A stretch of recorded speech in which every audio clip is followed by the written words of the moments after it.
தெய்வத்தின் குரல் மூன்றாம் பாகம். ஆச்சாரமும் ஆகாரமும் வடதேச வழக்கின் உயர்வு. நாம் நம்மை விட அனாச்சாரக்காரர்கள் என்று நினைக்கும் வடக்கத்திக்காரர்கள்தான் அநேக விஷயங்களில் நம்மை விட நல்ல சாஸ்திர வழக்குகளை அனுசரிப்பவர்களாய் இருக்கிறார்கள். ஸ்வதந்திரம் வந்த பிற்பாடு அங்கேயும் ரொம்ப க்ஷீண தசை என்றுதான் சொல்கிறார்கள். ஆனால் சமீப காலம் வரையில் நான் தெரிந்து கொண்டதில் அவர்களிடம் பல நல்ல அம்சங்கள் இருக்கின்றன. ஆகார விஷயம் அதில் ஒன்று.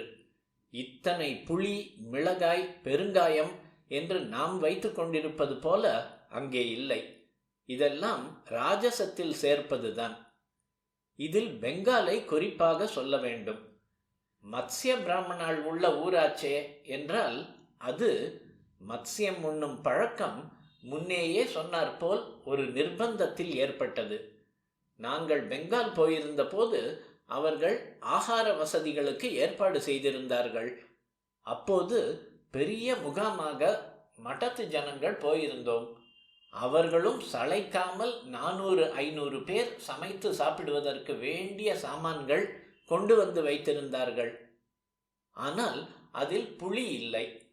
புளி இல்லாமல் நமக்கு ஏது சாப்பாடு? குழம்பு, ரசம் எதுவானாலும் அதுதானே முக்கியம்.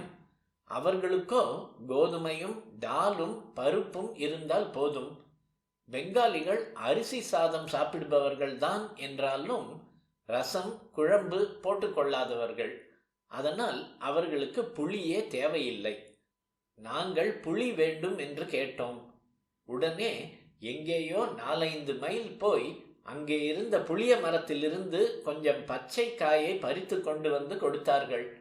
அவர்கள் கொண்டு வந்த ஸ்வல்ப புளியங்காய் இங்கே மடத்திலே வைக்கிற அண்டா சாம்பாருக்கு சமுத்திரத்தில் பெருங்காயம் கரைக்கிற மாதிரி தான் ஆகியிருக்கும். இத்தனூண்டை வைத்துக்கொண்டு என்ன பண்ணுவது? இன்னும் ரொம்ப வேணுமே என்றோம். உடனே அவர்கள் பரிகாசமாக, "क्या आप इमली खाते हैं या चावल खाते हैं? நீங்கள் புளியை சாப்பிடுகிறீர்களா அல்லது அரிசி சாப்பிடுகிறீர்களா என்று கேட்டார்கள். பெங்கால் மாதிரி மத்ஸ்ய சம்பந்தம் கூட இல்லாமல் ராஜஸ்தானம், குஜராத், சௌராஷ்டிரா, கட்ச், மத்திய பிரதேஷ் ஆகிய ராஜ்யங்களில் எல்லா ஜாத்தியாரிலுமே மரக்கறி உணவுக்காரர்கள் ஏராளமாய் இருக்கிறார்கள். டேராடூன் மாதிரி இடங்களில் பிராமண கூலிக்காரன் முதுகிலே பெட்டி கட்டி கொண்டு அதில் வெள்ளைக்கார துரையை உட்கார்த்தி வைத்து கொண்டு போவான். ஆனால் வழியில் வாயிலே பச்சை தண்ணி விடமாட்டானாம். போக வேண்டிய இடத்துக்கு போய்விட்டு ஸ்நானம் பண்ணி தன் ஆகாரத்தை தானே சமைத்துத்தான் சாப்பிடுவான்.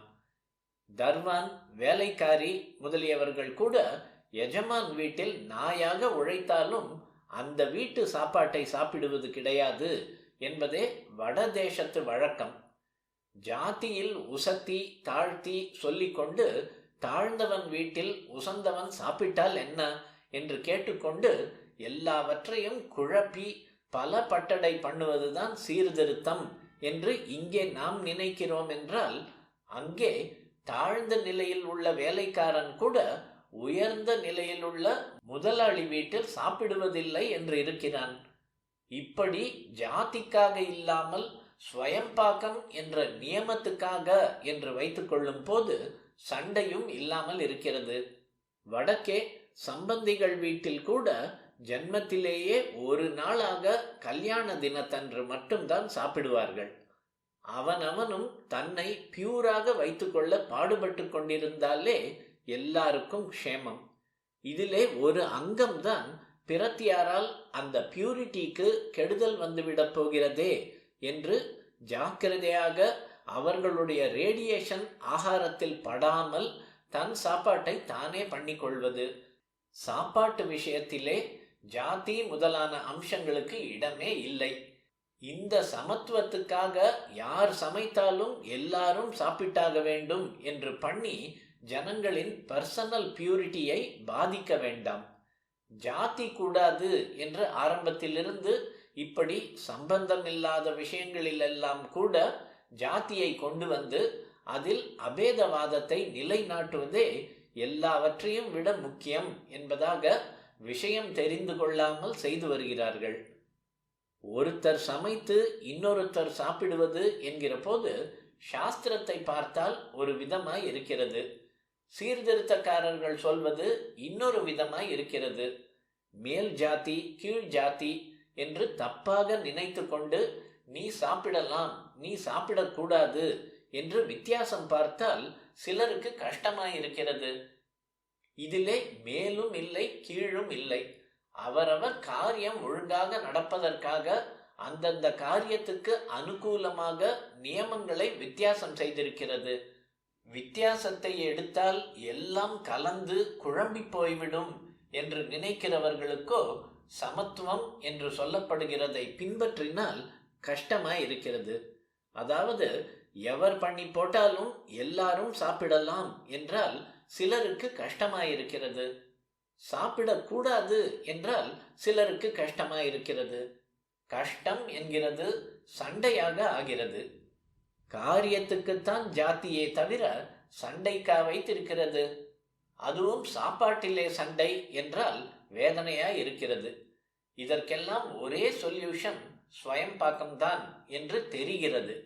மேல் ஜாத்தியா கீழ் ஜாத்தியா என்ற கேள்விக்கே இடமில்லாமல் the question does not arise என்கிறார் போல் இந்த விஷயங்கள் எழும்புவதற்கே இடமே தராமல் அந்தந்த ஜாதிக்காரனே சமைத்தாலும் சாப்பிடுவதில்லை, அம்மாவோ அகமுடையாளோ பண்ணினால் கூட தொடுவதில்லை, அவனவனும் தன் கையால் தான் பண்ணிக்கொள்ள வேண்டும் என்று வைத்து விடுகிற நியமமே சொல்யூஷன். எவன் தொட்டு சாப்பிடலாம், எவன் பார்த்து சாப்பிடலாம், எவனோடு சாப்பிடலாம் என்கிற கேள்விகள் இருக்கிற வரையில் சாஸ்திரம் ஒன்றாகவும் சீர்திருத்தம் இன்னொன்றாகவும் இருந்து கொண்டு சண்டைதான் வரும். அதனால் எவனுமே தொடாமல் அவனவனே சமைத்து கொண்டு எவனுமே பார்க்காமல் எவனோடும் சேர்ந்து உட்காராமல் தனித்தனியாய் போஜனம் பண்ணிவிடுவது உத்தமம். காகம் கரைந்துண்ண கண்டீர் என்கிறார் போல் சேர்ந்து சாப்பிட வேண்டும் என்று இருந்தால் பழங்கள் பானங்களை சேர்ந்து சாப்பிடலாம். மற்றவர்கள் சமைத்து கொள்ள உணவு பண்டங்களாக கொடுப்பதே விருந்துபச்சாரம்தான். அப்படி பண்ணலாம். இதுவரை தட்சிணத்தில் நம்மை விட கடும் குலாச்சாரம் உள்ளவர்களின் கையில் அல்லது பர்சனலாக நம்மை விட சுத்தமானவர்களின் கையில் இருந்து வாங்கி சாப்பிடலாம் என்று இருந்து வந்திருக்கிறது. வடக்கேயோ இதுவும் கூடாது. கிசான் குடியானவன் ஆனாலும் பண்டித் ஆனாலும் அவனவனே சமைத்து கொள்ள வேண்டும் என்று வைத்து கொண்டிருக்கிறார்கள். இதிலேயும் ஒரு நல்ல அம்சம் இருக்கிறது. நம்மை விட சுத்தர்கள் கையில் சாப்பிடலாம் என்பதனாலேயே நாம் அவ்வளவு சுத்தி ஆவதற்கு பிரயத்தனப்படாமலே இருந்து கொண்டிருக்கலாம் என்பதற்கும் இடம் கொடுத்து போகிறது. ஸ்வயம்பாக்கம் என்று வைத்து நம்முடைய அசுத்தி நாமே பண்ணிக்கொள்கிற சாப்பாட்டினால் நமக்குள் மேலே மேலே போய்கொண்டே இருக்கிற போதுதான் இப்படி நம்மை கெடுத்து கொள்ளக்கூடாது என்று நினைத்து நம்மை சுத்தப்படுத்தி கொள்வதற்கு பிரயத்தனம் செய்வோம். சாப்பாடு பண்ணி போடுகிறவனின் சுத்தம் சாப்பிடுகிறவனுக்குள் போகிறது. நாம் சுத்தனாக இருக்க வேண்டும். அதே சமயத்திலே நம் சாப்பாட்டை நாமே பண்ணிக்கொள்ள வேண்டும் என்றால் அப்போது நாம் சுத்தமாக ஆவதற்கு முயற்சி பண்ணத்தானே செய்வோம். சுவாமி பிரசாதம் குரு பிரசாதம் தவிர ஸ்வயம்பாக்கம்தான் என்று ஆக்கி கொண்டு விட வேண்டும். இதனால் ஒரு டிசிப்ளினும் உண்டாகிறது. சும்மா உட்கார்ந்து கொண்டிருக்கவோ அரட்டை சீட்டு சினிமா என்று போகவோ விடாமல் சமையல் வேலை என்று ஒன்று ஒருத்தனை கட்டி போடுகிறதல்லவா. இதில் தானே பண்ணிக்கொள்வதால் நிறைய தினுசு வேண்டாம் என்று நாக்கு டிசிப்ளினும் வருகிறது. சமைத்ததில் சத்துவ ரசம் இருக்க வேண்டும் என்பதை உத்தேசித்து அப்போது நாம ஜபம் செய்கிற டிசிப்ளின் வேறு. தானே பொங்கி போட்டுக்கொள்வது என்கிற அல்பமாக தோன்றுகிற தர்மாச்சாரத்துக்கு இத்தனை நல்ல பலன்கள். எப்படி கற்றுக்கொள்வது என்று புருஷர்களாய் பிறந்தவர்கள் பிரமிக்க வேண்டியதில்லை. இப்படித்தான் இருக்கணும் என்ற எண்ணம் வந்துவிட்டால் ஈஸியாக கற்றுக்கொண்டு விடலாம். பொம்மநாட்டி குழந்தைகள் சூட்டிகையாய் இருந்தால் அரைத்து கரைத்து இத்தனை தினுசோடும் சமைப்பதற்கு 12 வயசுக்குள் கற்றுக்கொண்டு விடவில்லையா? வெரைட்டி இல்லாமல் சிம்பிளாக ஒரு சப்பாத்தி அல்லது ஒரு பொங்கல், ஒரு தயிர் என்று ஆகாரத்தை ஆக்கி கொண்டு விட்டால் 4 நாளில் கற்றுக்கொண்டு விடலாம்.